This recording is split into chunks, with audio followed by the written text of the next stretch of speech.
C'est une étape marquante du processus des obsèques du président Henri Konan Bédié, la levée du corps. Ce jeudi matin, toute la classe politique s'est mobilisée comme un seul homme pour vivre le deuil de l'illustre disparu. Chacun à tour de rôle est venu s'incliner sur la dépouille d'Henri Konan Bédié. Un moment rempli d'émotions, marqué par la présence du chef de l'État Alassane Ouattara et l'ex-président ghanéen John Dramani, celui qu'on appelait le Sphinx de Daoukro, laisse parents, amis, familles politiques et sympathisants dans une profonde douleur.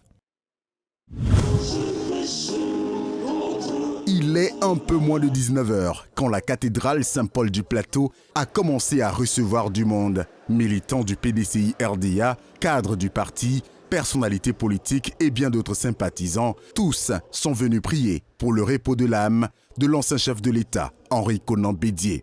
Si le pays est resté stable, c'est parce que le président Bédié a été un grand artisan.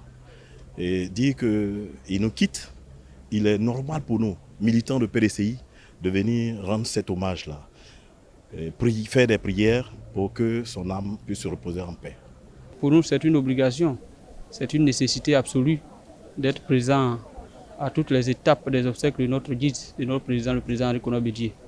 Le président Henri Konan Bédié a été un père aimant, un père attentionné pour nous tous, la jeune génération, mais un guide éclairé pour le PDCRDA et un mentor pour tous les Ivoiriens.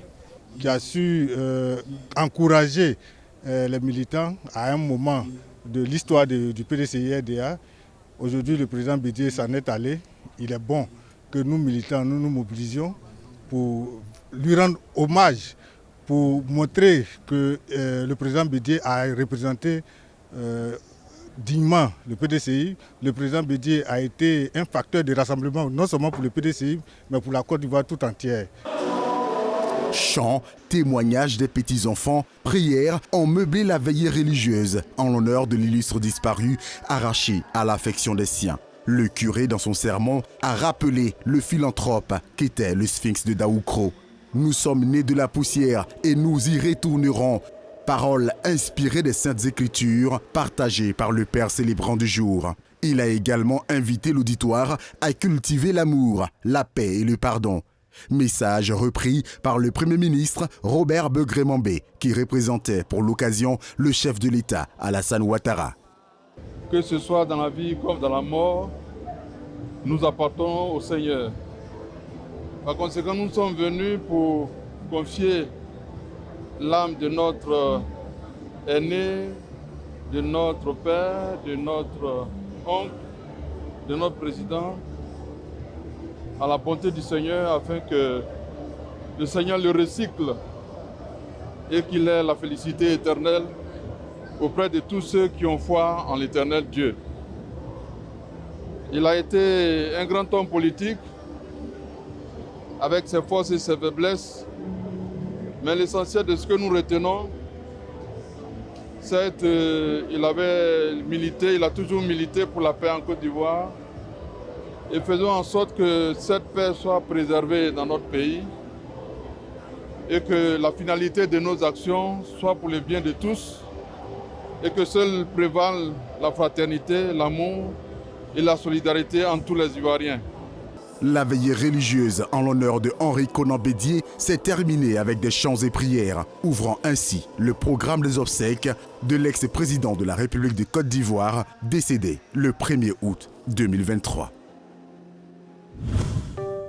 Du 19 mai au 1er juin 2024, soit 2 semaines d'obsèques de l'ancien président ivoirien Henri Konan Bédié, des obsèques ponctuées par plusieurs temps forts. La première partie se déroule à la résidence de l'ancien chef de l'État à Cocody, dans le nord d'Abidjan. Personnalités, militants et proches pourront se recueillir auprès de la famille biologique d'Henri Konan Bédié pendant 3 soirées, du 19 au 21 mai. La cérémonie religieuse débute le 22 mai avec une veillée à la cathédrale Saint-Paul du Plateau. À partir du jeudi 23 mai, c'est le début de l'hommage officiel, organisé pour saluer la mémoire de l'ancien chef de l'État. Levée du corps, hommage à la présidence, puis à l'Assemblée nationale, avant de se conclure par une cérémonie à la maison du parti. Cette séquence va également durer 3 jours, jusqu'au samedi 25 mai. Ensuite, direction Daoukro, la localité de l'ancien chef d'État et défunt chef baoulé, où son corps sera transféré. Ici, l'hommage de 4 jours sera beaucoup plus populaire. Les dernières cérémonies officielles seront organisées avant l'inhumation de Bédié dans son village le 1er juin 2024.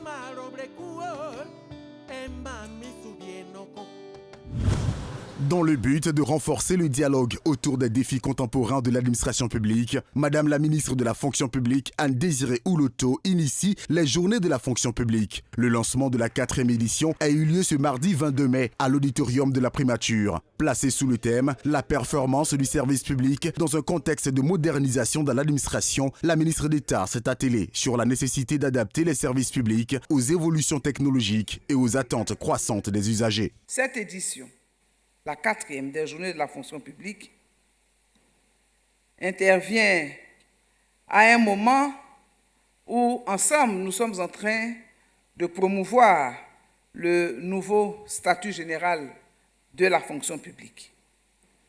Ce dernier consacre de nombreuses nouveautés visant à adapter le fonctionnement de la fonction publique aux défis contemporains.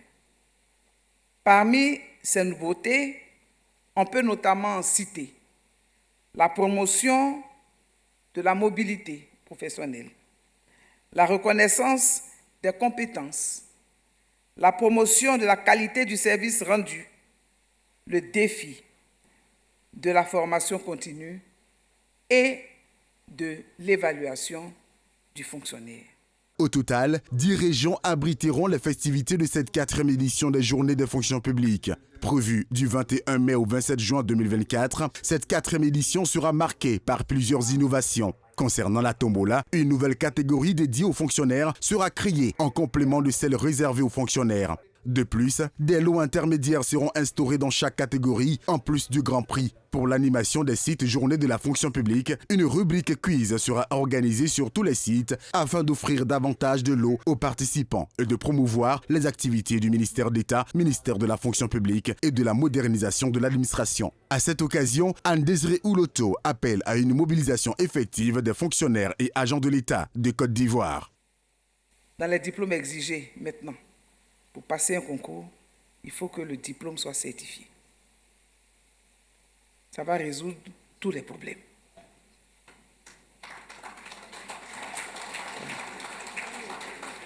Je suis désolé pour ceux qui sont peut-être de bonne foi, mais il vaut mieux de la rigueur pour continuer d'assainir. Et donc désormais, dans le minimum de pièces que vous exigez, il faut exiger le diplôme certifié ou homologué. Cette 4e édition des Journées de la fonction publique célébrera non seulement les réussites passées, mais aussi permettra de préparer l'avenir en analysant les fruits des réformes récentes. Procès lié au massacre du 28 septembre 2009 en Guinée. Le procureur a requis la prison à vie contre l'ancien président Moussa Dadis Camara et d'autres responsables impliqués dans ces événements tragiques. Le procureur a également réclamé une période de sécurité de 30 ans et la requalification des crimes contre l'humanité. Moussa Tigboro Camara, l'ancien patron de l'antidrogue, Abdoulaye Chérif Diaby, ex-ministre de la Santé, Marcel Guilavogui, le protégé des Dadis à l'époque, Blaise Goumou, un gendarme membre de l'antidrogue, Claude Pivi, l'ancien ministre de la Sécurité présidentielle, est actuellement en cavale. Tous doivent être condamnés à perpétuité, a estimé le procureur. Le procès est en cours et le verdict n'a pas encore été rendu. Il est important de noter qu'il s'agit des recommandations du procureur et que la décision finale sera prise par le tribunal. Pour rappel, le 28 septembre 2009, au moins 150 personnes avaient été tuées par balle, au couteau, à la machette ou à la baïonnette, et plus d'une centaine de femmes avaient été violées et des centaines de personnes blessées, selon le rapport d'une commission d'enquête internationale mandatée par l'ONU. Les chiffres réels sont probablement plus élevés.